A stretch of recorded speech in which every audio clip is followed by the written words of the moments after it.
Şimdi bu çok ciddi bir konu. Son derece rahatsız olduğumuz bir konu. Eczacılarımız ilaç tedarikinde sıkıntı yaşıyor. Vatandaşa eczacılık ve ilaç hizmeti vermekte sıkıntı yaşıyoruz. En temel ilaçları dahi günlük kullanılan işte çocuk ateş düşürücü şuruplar, antibiyotikler olsun. Bunların dahi şu anda tedarik sıkıntısı yaşanmakta. Bu sorunun temel nedeni, biz bunu defalarca dile getirdik basın yayın kurumları nezdinde. Bunun temel sebebi ilaç firmaların politikaları.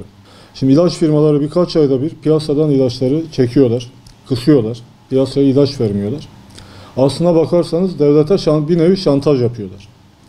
Devleti zam yapmaya, fiyat güncellemesine zorluyorlar.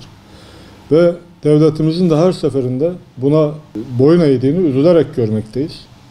En son geçtiğimiz hafta %37'lik küçümsenmeyecek bir fiyat güncellemesi, bir zam söz konusu oldu. Buna rağmen herhalde firmalar bunu da yeterli görmemiş olacak ki hala ilaç tedarikinde sıkıntı yaşıyoruz. Bunun çözümü firmaların dediğini yapmak değil. Tabii ki onların da çalışma koşullarına uygun bir takım düzenlemeler yapılması gerekiyor ama şu anki sorun bundan çok daha uzak. Firmaların tamamen mevcut durumu suistimal etmesinden kaynaklanıyor. Bu iş artık zamla değil, ilaç firmalarına yapılacak bir yaptırımla ancak çözülür. Çünkü bakın zam geliyor. Bunu geçmişte defalarca gördük. Zamdan sonra ilaçlar birden piyasada olmayan ilaçlar piyasaya çıkıveriyor. Şimdi ilaç piyasaya çıktığı zaman bu ilacın ne olması lazım? Yeni üretilmiş olması lazım.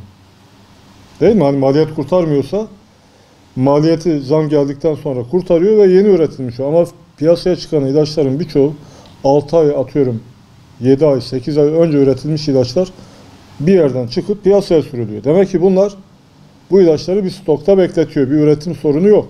Burada bir art niyet var, bir suistimal var. Burada da devlet erkini, yetkili kurumlarımızı ben göreve çağırıyorum. Bakın %37 çok ciddi zam. 2022 içerisinde neredeyse %100'ü aşkın, kümülatif olarak hesaplarsanız %100'ü aşkın ilaca zam geldi. Hala firmalar tatmin olmuş değil. Hala piyasaya ilaç vermiyorlar. Hala biz ilaç tedarikinde sıkıntı yaşıyoruz. Dövizde hareketlilik başladığından beri son 6-7 yıldır var. Sürekli işte bu şekilde yapar. Daha önce yılda bir oluyordu zam. İşte Eylül, Ekim, Kasım aylarından başlayarak ilacı piyasadan çekiyorlardı. Bir an önce devlete daha yüksek baremde zam yaptırmak adına. Şimdi daha kötü oldu. 3-4 ayda bir biz ilaç yokluğu yaşamaya başladık. Ve son dönemlerde de hiç bu kadar biz bu sıkıntıyı yaşamadık. Yani daha önce ilaçların atıyorum %5'i %10'u piyasada yokken şu an bu rakam %30'lara vardı. Eczaneye gelen her 2 reçeteden birinde eksik ilaç oluyor. Eczacı reçeteyi tamamlayamıyor. Hastanın ilacını veremiyor. Bu da sağlık hizmetinde çok ciddi sorunlara yol açıyor. Yarın öbür gün Allah muhafaza kronik hastalarda bu durum söz konusu olursa, can kayıpları yaşarsak bunun bedelini hiç kimse ödeyemez.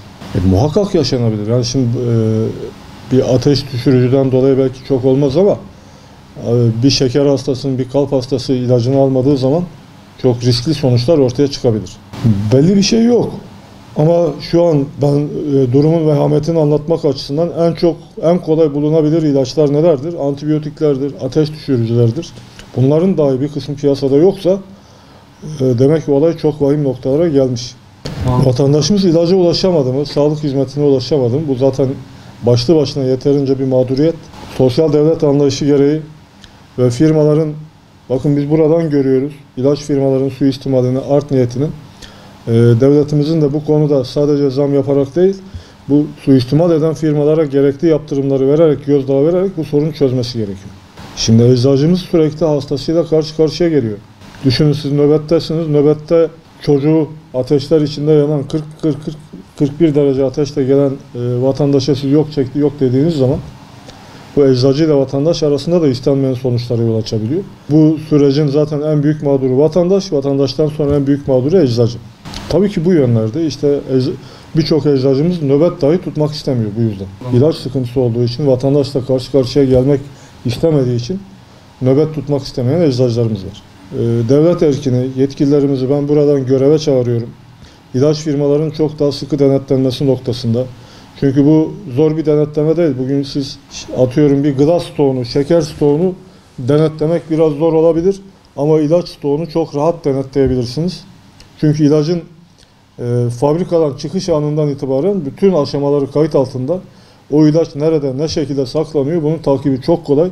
Sağlık Bakanlığı'nı ben bu noktada göreve çağırıyorum. İşin üzerinde ciddiyetle, titizlikle durmaya çağırıyorum.